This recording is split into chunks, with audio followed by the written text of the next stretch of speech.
Welcome to my channel study मेरे साथ। आज मैं मेरे चैनल पर लेकर आई हूँ पोर्टफोलियो कैसे बनाएं। यानी कि जब आप एज अ ट्रेनर किसी स्कूल में पढ़ाने के लिए जाते हैं 4 महीने की ट्रेनिंग के लिए, तो आपको जो है ये पोर्टफोलियो फाइल बनानी होती है। जिस स्कूल में आप पढ़ा रहे हैं उसकी पूरी डिटेल्स आपको इस फाइल में देना होती है। वैसे तो मार्केट में फ़ाइल अवेलेबल है, लेकिन घर पे अगर आपको तैयार करनी है ये फ़ाइल तो इस तरह से आपको फाइल तैयार करनी होगी। पोर्टफोलियो तैयार करने के लिए सबसे पहले जो है आपको जिस स्कूल में आप ट्रेनिंग ले रहे हैं उसकी डिटेल जो है फर्स्ट पेज पर डालनी होगी।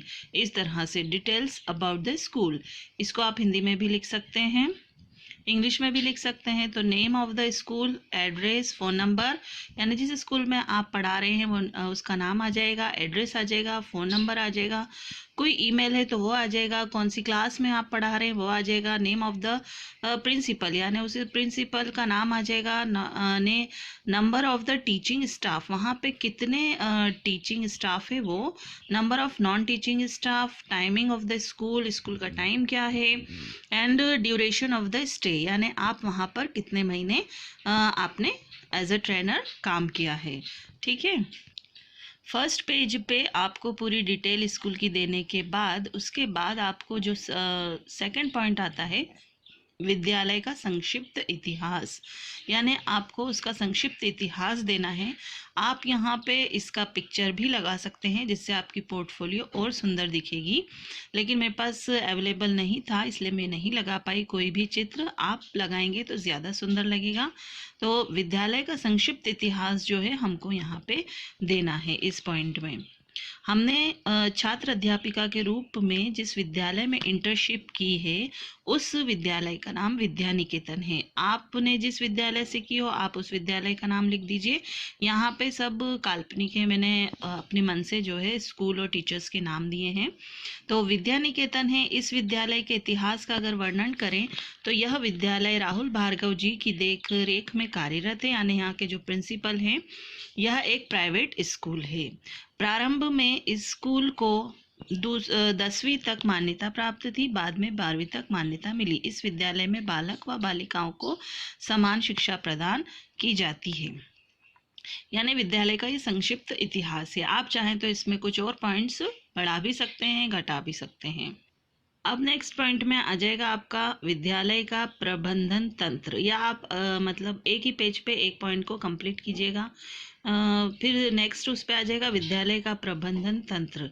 तो विद्यालय का समय जो है सुबह 9 से 12:30 है, मतलब आपको टाइमिंग वगैरह लिखना है। सारे विद्यार्थी 8:30 से आना शुरू हो जाते हैं। 8:45 पर स्कूल की प्रेयर होती है। 9 बजे क्लास चालू हो जाती है। विद्यालय के प्रिंसिपल भी समय पर पहुंच जाते हैं। विद्यालय का सारा स्टाफ समय पर विद्यालय आ जाता है। प्रार्थना करने के बाद सुविचार भी सुनाया जाता है। साथ ही शारीरिक विकास हेतु पीटी भी की जाती है और योगा भी करवाया जाता है। उसके बाद सभी विद्यार्थी एक लाइन बनाकर अपनी अपनी कक्षा में चले जाते हैं। फिर इसी में नीचे पैरा चेंज करके लिखिएगा, बच्चों को कक्षा में जाने से पहले ही शिक्षिका कक्षा में चली जाती है। यानी पहले बच्चे नहीं जाते, पहले शिक्षिका चली जाती है ताकि अनुशासन बना रहे। और सभी बच्चों का निरीक्षण किया जाता है कि बच्चे पूरी फुल यूनिफॉर्म में हैं कि नहीं, प्रॉपर शूज़ पहन कर आए हैं कि नहीं, ड्रेस फुल है कि नहीं। इस विद्यालय में सभी शिक्षिका अपने अपने विषय में माहिर हैं। विद्यार्थियों के उज्जवल भविष्य हेतु सभी कक्षाओं में सीसीटीवी कैमरे लगे हुए हैं। 11 बजे लंच होता है। एक पीरियड लगभग 40 से 45 मिनट का होता है। विद्यालय में विद्यार्थियों के लिए पर्याप्त व्यवस्था की गई है। शौचालयों की व्यवस्था सुव्यवस्थित ढंग से की गई है। विद्यालय की स्वच्छता हेतु भी अनेक प्रबंध प्रधानाचार्य द्वारा करवाए गए हैं। विद्यालय में एक खेल का बड़ा मैदान भी है। विद्यार्थियों की सुविधा के लिए हेतु लाइब्रेरी, कंप्यूटर लैब भी उपलब्ध कराई गई है। विद्यार्थियों के लिए फर्स्ट एड भी उपलब्ध रहता है। विद्यार्थियों की छुट्टी जो है 12:30 पर हो जाती है। सभी अध्यापकगण अपना कार्य समाप्त कर 1 बजे तक घर चले जाते हैं। तो ये सब आपको जो है विद्यालय का प्रबंध तंत्र में लिखना है। नेक्स्ट पॉइंट आ जाएगा, आपको नेक्स्ट पेज से लिखना है विद्यालय का प्रबंधक स्टाफ।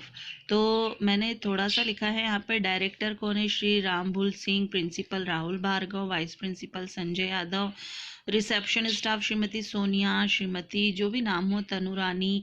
अदर एम्प्लॉयज़ के नाम लिख दीजिए आप, दिया, किरण, निशा। फिर आपको नेक्स्ट पेज पे विद्यालय के अध्यापक कर्मचारी यानी टीचिंग स्टाफ के पूरे नाम लिखना है। और अगर यहाँ पे आप लाइन से 1 2 3 4 5 जितने भी हैं, 25 है, 30 है, 20 है, 10 है, 15 है, उनके पूरे नाम लिख करके आप इधर दूसरे पेज पे जो है उनका पूरे स्टाफ का चित्र भी लगा सकते हैं। चित्र लगाएंगे तो ये ज़्यादा आकर्षक लगेगा। ठीक है, यहाँ मैंने लिखा नहीं है, ये आपको लिखना है। फिर नेक्स्ट उस पे आ जाएगा विद्यालय सहायक का छायाचित्र, यानी कि जब जब हम इंटर्नशिप कर रहे थे तो हमारी हेल्प किसने की, वहाँ पे कौन हमारा हेल्पर था, मतलब किस टीचर ने हमारी सबसे ज़्यादा हेल्प की, उसके बारे में हमको लिखना है। विद्यालय में शिक्षण प्रशिक्षण के दौरान हमारी सहायक सरोज गोयल रही। एक सहायक के रूप में मुझे शिक्षण के सही तरीके बताती हैं, यानी हमको उसके बारे में लिखना है कि उसने किस तरह से हमको ट्रेनिंग दी है। उनका व्यवहार बहुत ही मधुर है, जो उनके चरित्र को दर्शाता है। मिस सरोज एक अनुशासित इंचार्ज हैं। वे प्रतिदिन समय पर विद्यालय में प्रवेश करती हैं। सरोज मैम सहायक होने के साथ साथ हमारी निर्देशिका की तरह हमारे द्वारा पढ़ाए गए शिक्षण का प्रशिक्षण कराती है। अगर हम पढ़ाने में कोई गलती करते हैं तो वे हमें पढ़ाने में मदद करती है एवं नए नए तरीके हमें बताती है, जिससे हमें बुरा भी ना लगे और हम अपने शिक्षण के तरीके को भी सुधार सकें। सहायक होने के सभी गुण सरोज मैम में विद्यमान हैं। एक पेज पे आपको विद्यालय सहायक का छायाचित्र, मतलब अगर आप चाहें तो एक पेज पे जो है आप पूरा उनका वो लिख सकते हैं, और अगर आपके साथ उनका कोई पिक्चर है तो वो भी इसके साथ लगा सकते हैं, तो ज़्यादा आकर्षक आपकी पोर्टफोलियो लगेगी। अब इसमें नेक्स्ट आ जाता है विद्यालय भवन का छायाचित्र। अब इसमें भी आपको ध्यान रखना है कि आप विद्यालय भवन जो है उसका एक फ़ोटो पूरा लगा सकते हैं। हमारा विद्यालय विद्या निकेतन शहर में स्थित है। इस विद्यालय को आसमानी और सफ़ेद रंग से पोता गया है। यह विद्यालय ज़मीन पर स्थित है। इस विद्यालय में एक बगीचा है जिसमें कई तरह के पेड़ पौधे हैं। विद्यालय में स्वच्छता का अत्यधिक ध्यान रखा जाता है। विद्यालय का प्रवेश द्वार यानी जो एंट्रेंस गेट है विद्यालय के मध्य में है। प्रवेश द्वार पर काले और लाल रंग का पेंट है। प्रवेश द्वार के अलावा 2 और दरवाजे हैं। विद्यालय में ही विद्यार्थियों की साइकिल, बाइक, स्कूटी आदि खड़ी करने की जगह है। विद्यालय में एक बड़ा खेलने का मैदान भी है जहां सभी विद्यार्थी खेल कूद करते हैं। बच्चों के लिए झूले भी लगाए गए हैं। विद्यालय में 30 कमरे और 2 ऑफिस हैं। साथ ही साथ बच्चों और अध्यापकों के लिए शौचालय की व्यवस्था भी है। अब इसमें अगले पेज पे आप लिखिएगा सांस्कृतिक क्रियाकलापों के छायाचित्र, यानी कि जो स्कूल में पूरे सांस्कृतिक क्रियाकलाप जो प्रोग्राम, एनुअल फंक्शन वगैरह जो भी प्रोग्राम हमारे स्कूल में किए जाते हैं उसके बारे में हमको यहाँ पे बताना है। और जो प्रोग्राम होते हैं उसके पिक्चर्स ज़रूर होंगे तो वो ज़रूर लगाइएगा। विद्यालय में एक अध्यापिका होने के नाते हमने छात्रों को अनेक सांस्कृतिक कार्यक्रम व गतिविधियों का आयोजन करवाया, और पहले हमने छात्राओं को सांस्कृतिक कार्यक्रमों के लिए तैयार करने से पहले उसके विषय में उनको बताया, यानी उसके महत्व को भी बताया। शिक्षण प्रशिक्षण के अंतर्गत आयोजित किए गए सांस्कृतिक कार्यक्रम।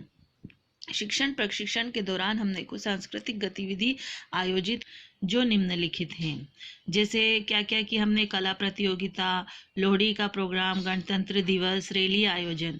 तो यहाँ पे आपको थोड़ा थोड़ा कला प्रतियोगिता के बारे में, लोहड़ी के बारे में और गणतंत्र, इन चारों पॉइंट के बारे में थोड़ा थोड़ा लिखना है और उसके चित्र भी लगाना है। अगर आप चाहें तो इसमें कुछ और भी ऐड करके और लिख सकते हैं।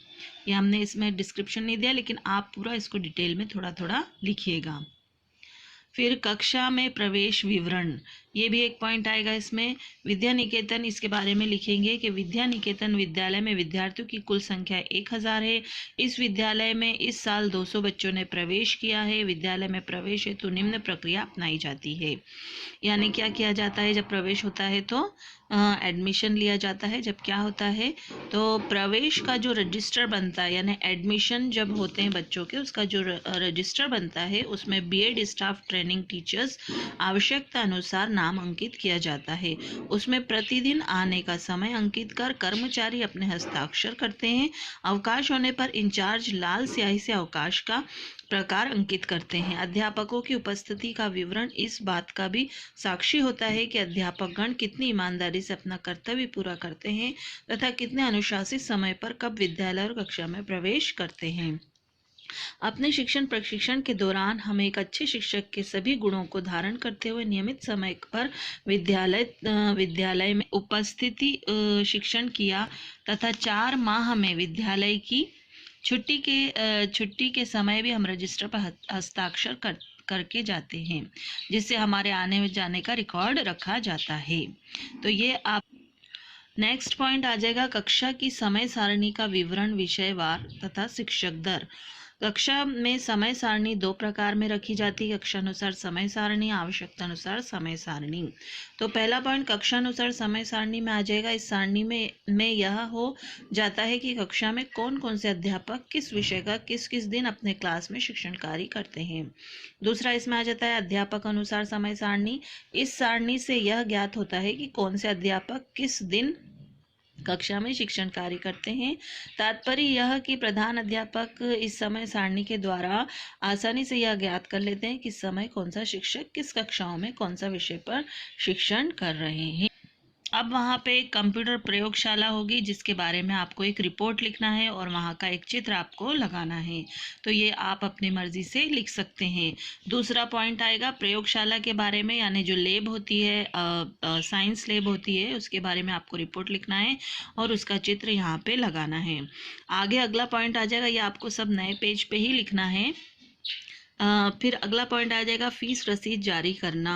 हमारा विद्यालय एक प्राइवेट संस्था है। इसमें बच्चे के प्रवेश लेने के पश्चात उन्हें फीस कार्ड उपलब्ध कराए जाते हैं, जिससे सभी महीनों का ब्यौरा होता है। इसके साथ ही जब बच्चों के माता पिता द्वारा फीस जमा कराई जाती है तो उन्हें एक फीस रसीद भी दी जाती है और कार्ड पर भी एंट्री की जाती है।